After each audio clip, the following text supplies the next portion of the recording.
ওয়াকফ ব্যাপারটা কি? আমরা কি প্রকৃত অর্থে ওয়াকফ সম্বন্ধে ওয়াকিবহাল?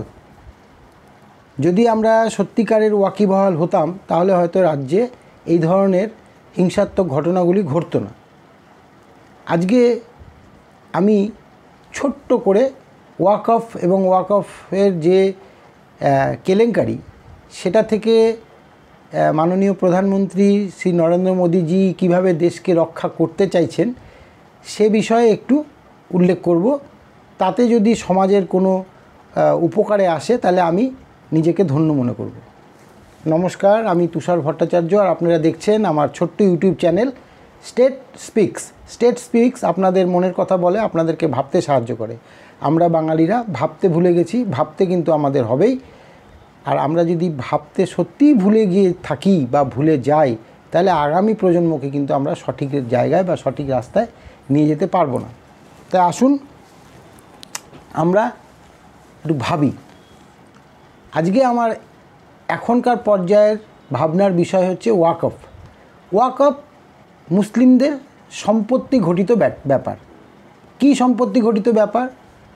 ধরুন আমি একজন মুসলিম, আমার ইচ্ছা হলো যে আমি কিছু সম্পত্তি দান করে দেব। সেই দানটা করব আমি মুসলিম সমাজের উপকারের জন্য বা সমাজের উপকারের জন্য। সেখানে স্কুল হতে পারে, হাসপাতাল হতে পারে, কলেজ হতে পারে, অনেক অনেক কিছু করার জন্য আমার সম্পত্তি আমি দান করে দিলাম। সেইটা কাকে দান করব? ওয়াকফ বোর্ড আছে, সেই বোর্ড সেই সম্পত্তিটার অধিকারী হয়ে যাবে। সে আমি বেঁচে থাকতেও দান করতে পারি, আমি মরে গিয়েও দান করতে পারি। তো এই রকমভাবে সারা ভারতবর্ষ জুড়ে বর্তমানে যে ওয়াকফ বোর্ড যেটা ছিল, যেটার অ্যামেন্ড হচ্ছে, অ্যামেন্ড কিন্তু কংগ্রেস আমলেও হয়েছে, ওয়াকফ অ্যামেন্ড নানা রকমভাবে কংগ্রেসের আমলেও হয়েছে, এই বিজেপি আমলে, বিজেপি সরকারের আমলে প্রথমবার ওয়াকফ বিলের সংশোধনী হলো। বিল রাজ্যসভা লোকসভা দুটোতেই পাস হয়ে রাষ্ট্রপতির সই করে আইনে পরিণত হয়েছে, সেই জন্যই লাগু হয়ে গেছে। এবার আমাকে জানতে হবে যে ওয়াকফ যে বোর্ড তারা কত সম্পত্তির অধিকারী। হিসাব অনুযায়ী 9.93 লাখ একর, 9.93 লক্ষ একর জমির মালিক হচ্ছে এই ওয়াকফ বোর্ড। বিভিন্ন রাজ্য মিলে ভারতবর্ষে 9.93 লাখ একর জমির মালিক। আমি ধরে নিলাম 9.5 লক্ষ, কথার খাতিরে 9.5 লক্ষ একর জমির মালিক। এবার এই যে জমির মালিক, এটা বোর্ডের আন্ডারে, এই ওয়াকফ বোর্ড বিভিন্ন জায়গায় বিভিন্ন যে রাজ্যে ওয়াকফ বোর্ডের আন্ডারে এই জমি। পশ্চিমবঙ্গে ওয়াকফ বোর্ড আছে, তাদের আন্ডারে জমি আছে, বিহারে আছে, মহারাষ্ট্রে আছে, রাজস্থানে আছে, কর্ণাটকে আছে, বিভিন্ন জায়গাতে ওয়াকফ বোর্ড যেরকম আছে সেরকম এরকম সম্পত্তি কিন্তু ওয়াকফ বোর্ডের আন্ডারে। এবার এই যে মরে গিয়ে বা জীবিত অবস্থায় আমি দান করে গেলাম, আমি তো আর দান করে গেলাম যেটা কারণ, সেই কারণটা তো ভালোর জন্য দান করেছি, সমাজ সেবার জন্য দান করলাম। আমি তো আর এমনি এমনি আসো ভাই বসো ভাই করে দিয়ে দিলাম না, বা বোর্ডকে দিয়ে দিলাম তুমি যা ইচ্ছা তাই করো, তা নয়। কিন্তু বোর্ড এখন যা ইচ্ছা তাই করছে বলে আজকে এই জায়গাটায় এসছে। মুসলিমরাও তো মুসলিমদের এই ওয়াকফ বোর্ডের বিরুদ্ধে আছে। এবার এই যে 9.9 লক্ষ একর, 9.93 বা আমি ধরে নিলাম তর্কের খাতিরে 9.5 লাখ একর জমি, এর থেকে বার্ষিক আয় কত? বার্ষিক আয় হচ্ছে 12,500 কোটি টাকা। 12,500 কোটি টাকা, একটা দুটো টাকা না কিন্তু। টাকাগুলি কোথায় যাচ্ছে? এই যে 12,500 কোটি টাকা, এই টাকাগুলি কোথায় যাচ্ছে? এই টাকাগুলি তো আয় হচ্ছে ওই জমি থেকে, সম্পত্তিগুলি থেকে। তাহলে এই সম্পত্তিগুলির টাকা আয়ের যে আয়ের তো উৎস সম্পত্তি কেউ দান করার, ওয়াকফ বোর্ড তো আর নিজের থেকে বানায়নি। ওয়াকফ বোর্ডকে সম্পত্তি দান করা হয়েছে, সেই সম্পত্তির উপরে অধিকার আরোপ করে ওয়াকফ বোর্ড আয় করছে। এবার এই 12,500 কোটি টাকা কোথায় গেল? কোথায় গেল? তার কি মানে আজকে থেকে না, এটা বহুত দিন, এটা লেটেস্ট আমি 2002 সালের কথা বলছি। 2002 সালে 12,500 কোটি টাকা মতো প্রায় আয় হতো। আচ্ছা, এইবার 1990 থেকে 2002 পর্যন্ত এই যে 12 বছর, এই 12 বছর কংগ্রেস আমল ছিল। এই কংগ্রেস আমলে এই 70,000 একর জমি ওয়াকফ বোর্ড বেচে দিয়েছে। কোটি টাকা দামের জমি লাখ টাকায় বেচেছে, টাকা 9-6 করে দিয়েছে, যাচ্ছাতাই অবস্থা। এই যে 12,500 কোটি টাকা বছরে ইনকাম হয়, এইটা দিয়ে মাদ্রাসা স্কুল তৈরি করতে পারে, মাদ্রাসা কলেজ তৈরি করতে পারে, হাসপাতাল তৈরি করতে পারে, অনেক সমাজসেবামূলক কাজে এরা ব্যয় করতে পারে, কিন্তু ব্যয় করে না। পশ্চিমবঙ্গেও সেটা হয় না। ইভেন সেন্ট্রাল গভর্নমেন্টের একটা রিপোর্ট যেটা জমা পড়েছে কেন্দ্রীয় সংস্থার, তাতে কিন্তু পশ্চিমবাংলার এই শাসক দলের কয়েকজন নেতারও নাম আছে, তারা ওয়াকফ সম্পত্তি দখল করে আছে এবং বেনামে অনেক কিছু বেচেও দিয়েছেন। এই রিপোর্টও কিন্তু জমা পড়েছে। তো সুতরাং ওয়াকফ বোর্ড কিছু কাজ করে না।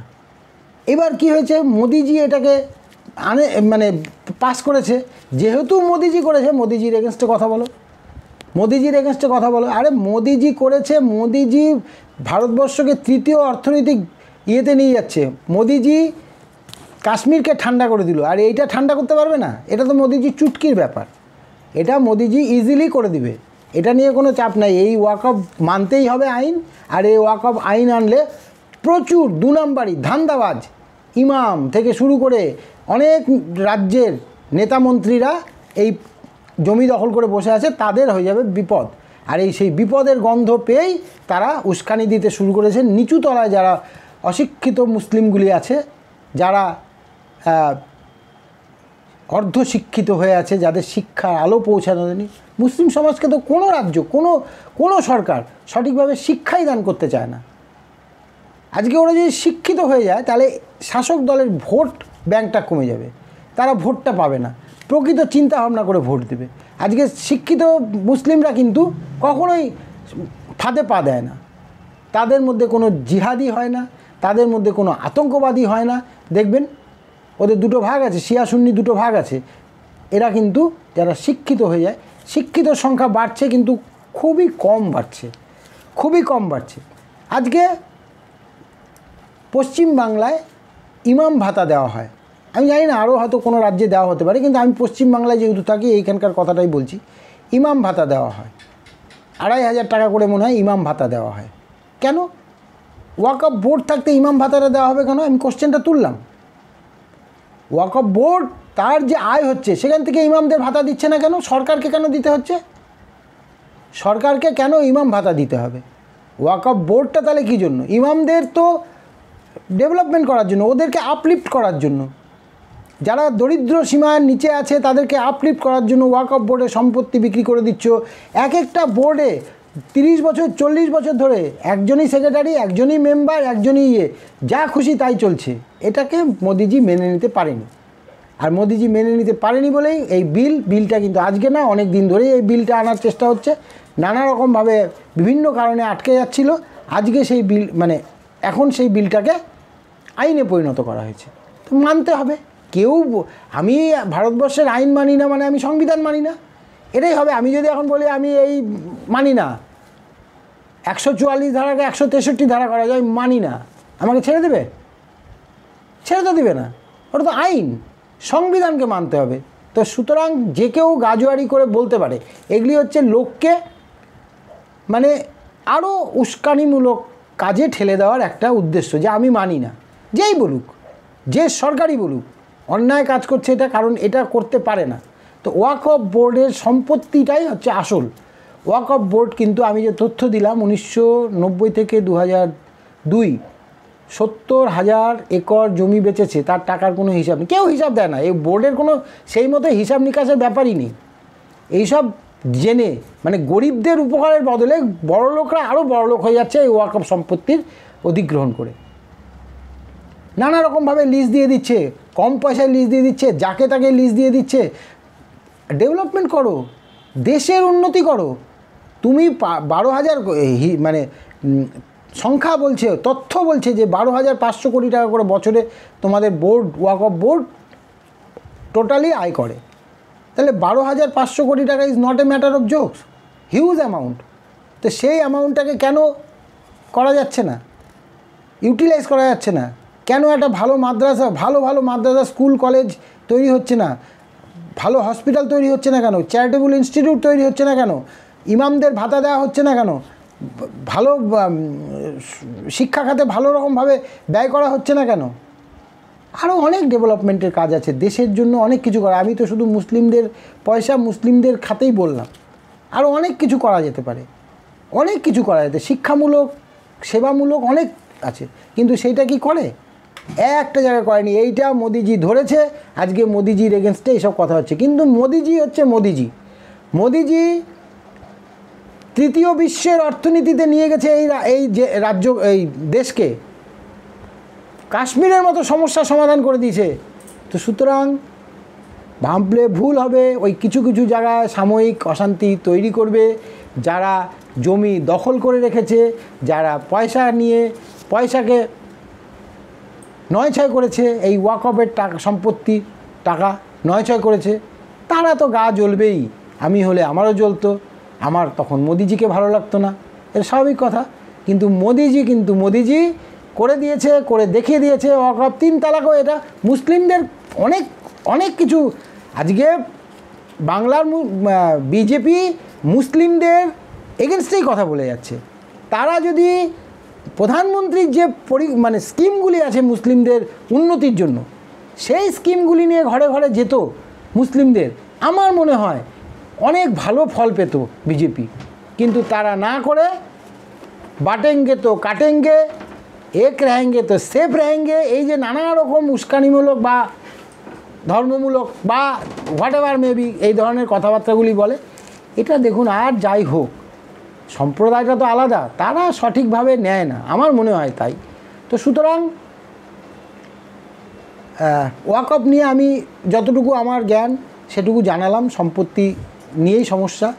দেখুন, সম্পত্তি নিয়ে হিন্দুদের মধ্যেও সমস্যা হয়, ভাই ভাই মারপিট খুনাখুনি হয়ে যায়। আর এটা তো একটা charitable fund, one kind of charitable fund. সেখানকার টাকা কে হিসাব রাখবে? এই বললাম 50 বছর, 70 বছর, 80 বছর ধরে ওই একজনই সেক্রেটারি, একজনই মেম্বার, চেঞ্জও হয় না, কিচ্ছু হয় না। ওই যা করছে তাই। ওই যে শিক্ষা, তাদেরকে শিক্ষিত করবে না। মুসলিম সম্প্রদায়ও দায়ী মুসলিমদের শিক্ষিত না হওয়ার পিছনে, সম্পূর্ণরূপে দায়ী। এরা সরকার যেমন ভোটের জন্য চায় না যে এরা শিক্ষিত হোক, এদেরকে ফেসিলিটিস দেওয়া হোক, তেমনি মুসলিম সমাজেরও একটা বড় অংশ চায় না যে মুসলিমরা শিক্ষিত হোক। এটা আমাদের দেশে দুর্ভাগ্য। আমরা সত্যি হিন্দু মুসলিম ভাই ভাই হয়েই থাকতে পারতাম, বা এখনও যেরকম আছি সেই রকম অবস্থাতেই থাকতে পারতাম, যদি না এই নেতা এবং মুসলিম সম্প্রদায়ের এই ইমাম, মুয়াজ্জেম, আর কি আছে, কাজী হাজি, এরা এদেরকে ভুল না বোঝাতো। আজ এ পর্যন্তই। সবাই ভালো থাকবেন, সুস্থ থাকবেন। ওয়াকফ নিয়ে আমি যতটুকু জানালাম, যদি ভালো লাগে, আমি তথ্য দিয়েই বললাম, যদি ভালো লাগে তাহলে লাইক, শেয়ার, কমেন্টস করবেন, চ্যানেলটি সাবস্ক্রাইব করবেন। আর ভালো না লাগলে ডিসলাইক করবেন। ডিসলাইক আমার অনুপ্রেরণা হবে আগামী দিনে পথ চলার। আজ এই পর্যন্তই। নমস্কার।